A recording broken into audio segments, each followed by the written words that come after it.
How are you all doing? I have one thing unpredictable to say, and then everything else I say is going to be completely predictable. I'm not a big fan of Republican politicians, but I do like to be interrupted during my talk, so this is going very well for me. I'm not a big fan of Republican politicians, but I got to say that guy Aaron Day is growing on me. How about a round of applause for a guy who has the guts to come out here as a Republican? Everything else I have to say is completely predictable. My fellow Americans and fellow citizens from around the world, you already know exactly what I'm going to say, as though you could read my mind. And I know that you can read my mind because you can read my heart. And I know that you can read my heart because you know my values. You know my values because I, like many of you standing around here today, am an American. Being an American means that we believe in a set of ideals, and a set of ideals that defines us as a nation, not a culture, not a race, but a set of principles that has made our nation what it is when it is at its best. A set of principles and a set of ideals of which we fall short when our nation is at its worst. Ideals like immigration and the opportunity that it promises, independence and the responsibility that that implies, multiculturalism and the tolerance that that demands. In this nation, there is no room for a government of control. There is no room for policies of aggression. There is no room for an environment of intimidation. Just as we must demand the best version of America, so too does the world long for the America of our ideals. We know the world yearns for the sound of idealism because in its silence, evil has grown. Evil grows in the hegemonic projection of power. Evil grows in the imperialistic control of foreign people. Evil grows in the despotic arrogance of nation building.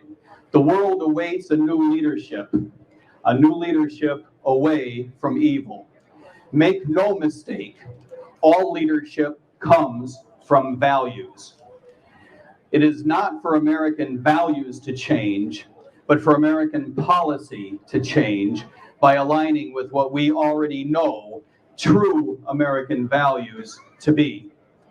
Politicians will tell you that it is in our interest for them to exert control, both at home and abroad.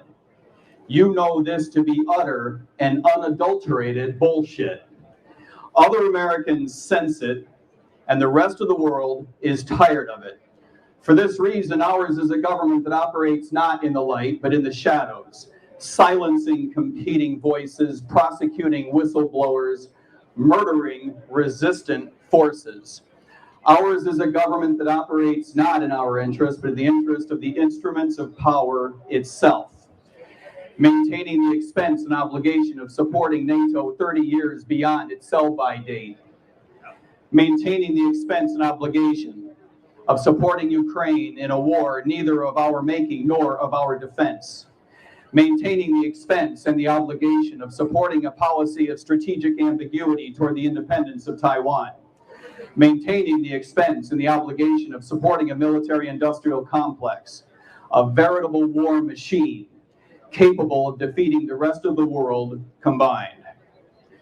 Ours is a government that operates not to minimize the probability of nuclear war, but to maximize the chances of winning a nuclear exchange.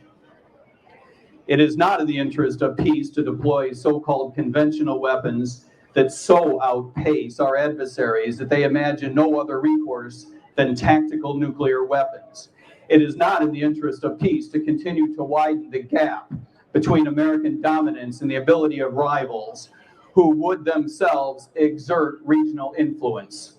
It is not in the interest of peace to posture before other nations so as to invoke fear in their populations. It is not in the interest of peace to adopt the world's subjugation as our objective. And because our government's policy is not in the interest of peace, it can never be in the interest of us.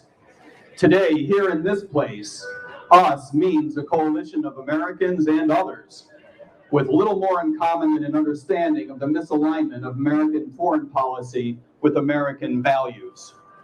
If we share no other common understanding, let it be that such misalignment will always and everywhere undermine the interests of us as Americans. Only peace can allow the ingredients required for prosperity to spread.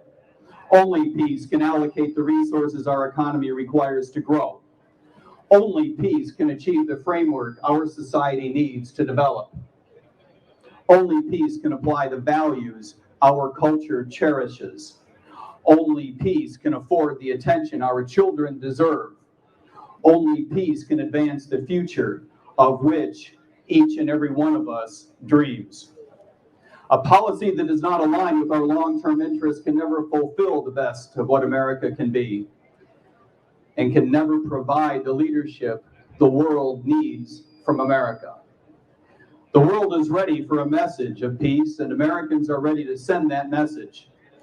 We are ready to give peace a try because we have been failed by the war machine, a machine that has brought us abject failure in places like Iraq and Afghanistan, a machine that has poured blood onto our hands. So too have we been failed by a corporate machine that has robbed us of our resources, a machine that has robbed us of the opportunity to lead the world toward prosperity.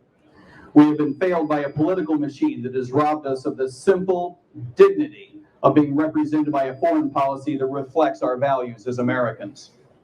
And we have been failed by a media machine that has robbed us of the truth, a truth that embarrasses us with failure, offends us with aggression, diminishes us through control of politicians, and insults us by doing so with our own resources.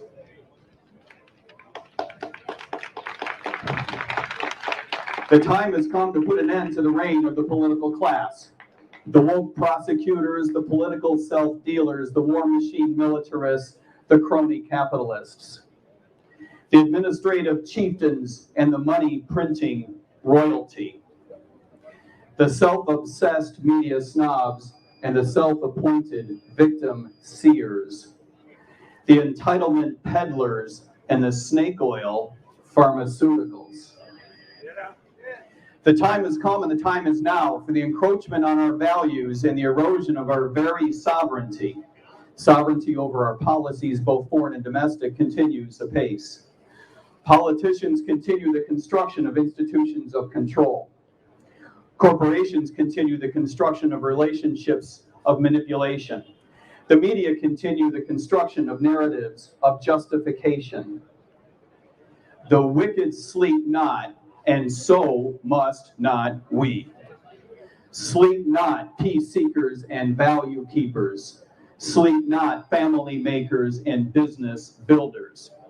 Sleep not, patriots, nationalists, liberals, and libertarians like you. Sleep not, my fellow Americans, sleep not, fellow citizens of the world. Sleep not, for the time has come to turn the tables. No longer can we afford to accept the authoritarianism of the political class to declare war on behalf of our nation, to declare war on our values, to declare war effectively on us. The time has come for us to be the ones to declare that war on their values, on their disdain, on their presumptions to authority, on their institutions, on their apparatus, on their agencies, on their administration. The time has come for us to declare war on their state. Thank you.